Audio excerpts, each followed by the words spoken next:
புத்த மதத்தின் சிறப்புகள் என்னவென்றால், கௌதம சித்தார்த்தராகிய புத்தரின் போதனைகளை மனிதன் புரிந்து கொண்டிருக்கும் விதமே பௌத்தம் எனப்படுகிறது.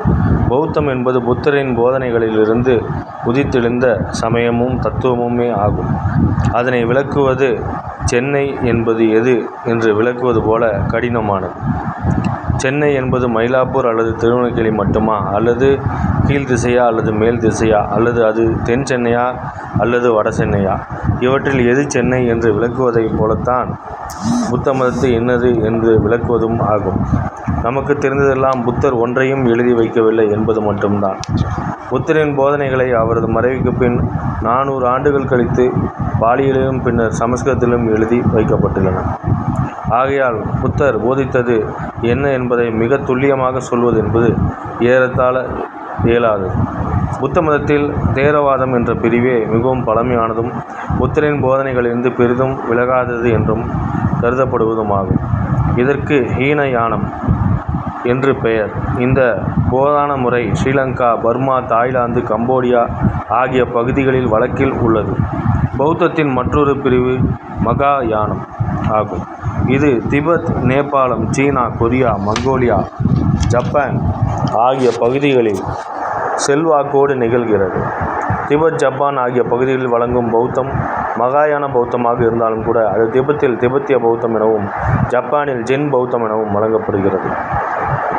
புத்த மதத்தின் எல்லை மிகவும் பரந்துபட்டது.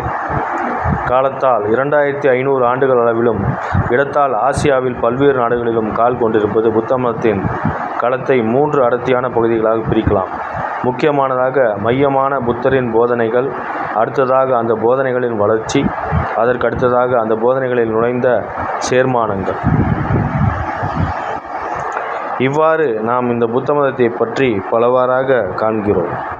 ஞானம் பெற்றவர் என்பது பொருள் கொண்டதே புத்த மதத்தில் சிறந்தவராக விளங்குகிறார்.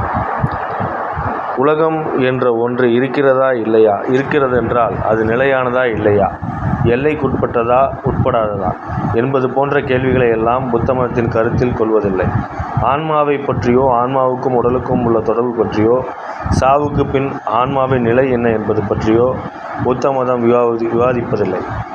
இத்தகைய கேள்விகளை புத்த மதத்தின் அவ்வியக்தானி என்கிறது. அதாவது தீர்மானிக்க முடியாத விடையில்லாத கேள்விகள். புத்தரின் போதனை பதிவுகள் திரிபிடங்கள் அல்லது 3 கூடை போதனைகள் என்று வழங்கப்படுகின்றன. அவை வினய பிடகம் சங்கத்தின் கட்டுப்பாடுகளையும் கடைபிடிக்க வேண்டிய விதிகளையும் சொல்வது. சுத்த பிடகம் உரைகள் பிரசங்கள். அபித்தம்ம பிடகம் மனோதத்துவம், தத்துவம், அப்பாலை தத்துவம்.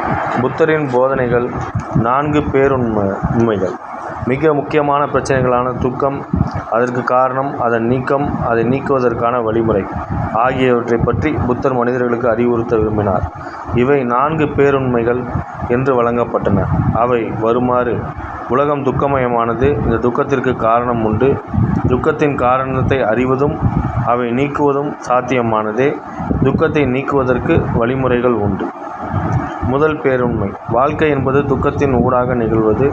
துக்கமில்லாத இடம் என்று எதுவும் கிடையாது. பிறப்பு, தளர்ச்சி, நோய், சாவு என்று அனைத்தும் துன்பம்தான். நினைத்தது கிடைக்காத போது, கையிருப்பை தொலைக்கும் போது மகிழ்ச்சி என்பது தொலைந்து போகிறது, துக்கம் வருகிறது. துக்கம் என்பது ஒரு நீக்கமற்ற நிறைந்திருக்கிறது.